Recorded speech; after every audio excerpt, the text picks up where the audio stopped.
the best way to present yourself is to stand up forthrightly and to stretch out, and to occupy some space, and you make yourself sort of vulnerable by doing that because you open up the front of your body, right? But it's a sign of confidence, and that way people are most likely to give you the benefit of the doubt.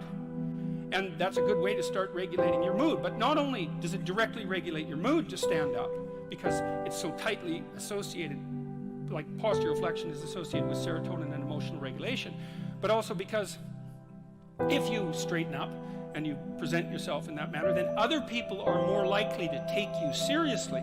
And that means they'll start treating you as if you're a number 1 lobster instead of a number 10 lobster. And that's another way that you can at least give yourself the bloody benefit of the doubt, right?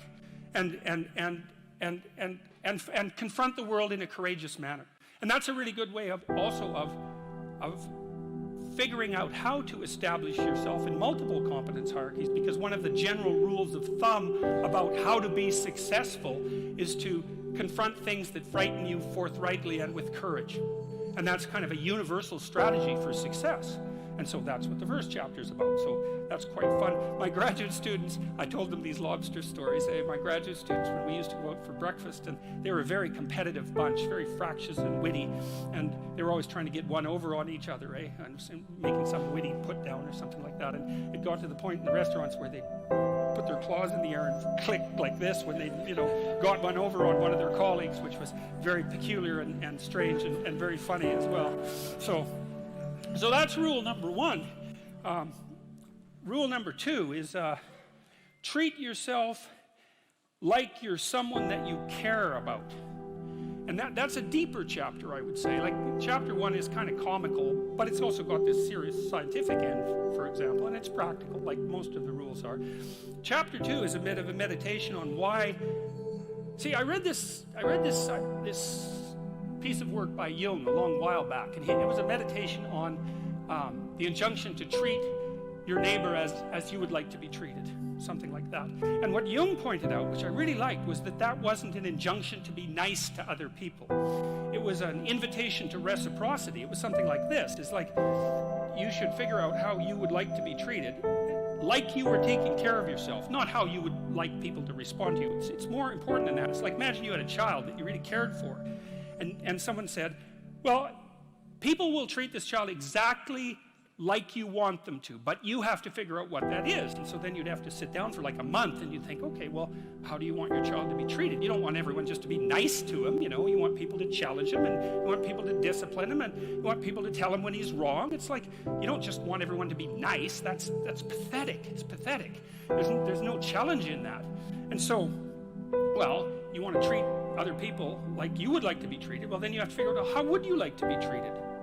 Well, you'd like people to fawn all over you and just lay everything at your feet. It's like, no, that's not something you'd wish for someone that you were taking care of. And then there's an additional problem, which is it's often the case that people will treat other people better than they treat themselves. That happens extremely frequently. So one of the things I pointed out in chapter 2 was that if you have a dog and you take him to a vet, and the vet gives you the prescription medicine, you'll go buy the medicine and you will give it to the dog, and you will do it properly. But if you go yourself to a doctor and you get a prescription, there's a 30% chance you won't even pick up the medication. And if you do, there's a 50% chance that you won't administer it to yourself properly.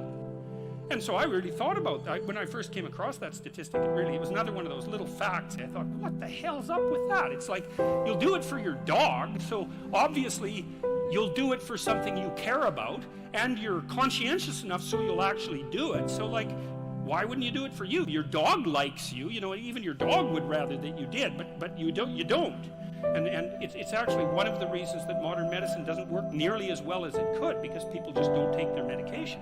And it's not only because they don't take care of themselves. There's some skepticism about doctors, but you could be just as skeptical about the vet. So it's a deep meditation, I would say. And it's what I've done with these rules is they're very simple rules, and they're kind of comical and tongue-in-cheek in some ways. But what I've tried to do is like pull them apart and show what's underneath them, and to go down as deep as I possibly can. And in rule 2, it's a bit of a meditation on why people don't like themselves very much. And I think there's 2 reasons really, and one is that we're fragile and damageable and imperfect in multiple dimensions all the time, and that often just gets worse.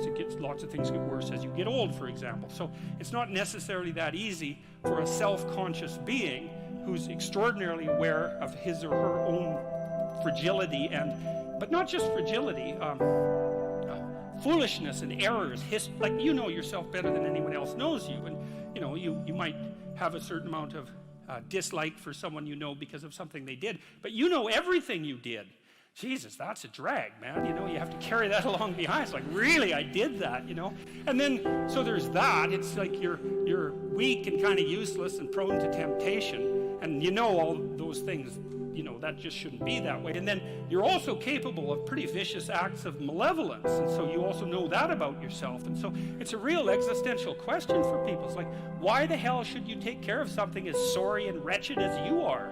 And that's really what the chapter is about. It's because the answer in the chapter is, you're, first of all, yes, you're pretty useless and terrible, but so is everyone else, and that's actually an existential problem, right? And what I mean by that, it's a problem that every human being has always had and always will. So it's not just you, it's a universal problem. And that there's an answer to that, and one of them is to, what does it just say? Love the sinner but hate the sin. It's something like that, is that despite the fact that you're not all that you could be, the proper attitude to have towards yourself is the attitude that you would have towards someone that you genuinely cared for. And that it's incumbent on you to act as if you genuinely care for yourself, just like you would act towards someone that you actually cared about, some other person. And so it's a reversal in some sense of the golden rule, right? And it's a discussion of why that's necessary. And also, more than that, it's a discussion of why you have a moral obligation to do that. It's not just that you should because it would be better for you. You actually have a moral obligation to do that, I think, because you make the world a much better place, a much worse place if you don't take care of yourself. So you should bloody well take care of yourself, because, well, that's what the chapter's about. It's partly because you have something valuable to bring into the world.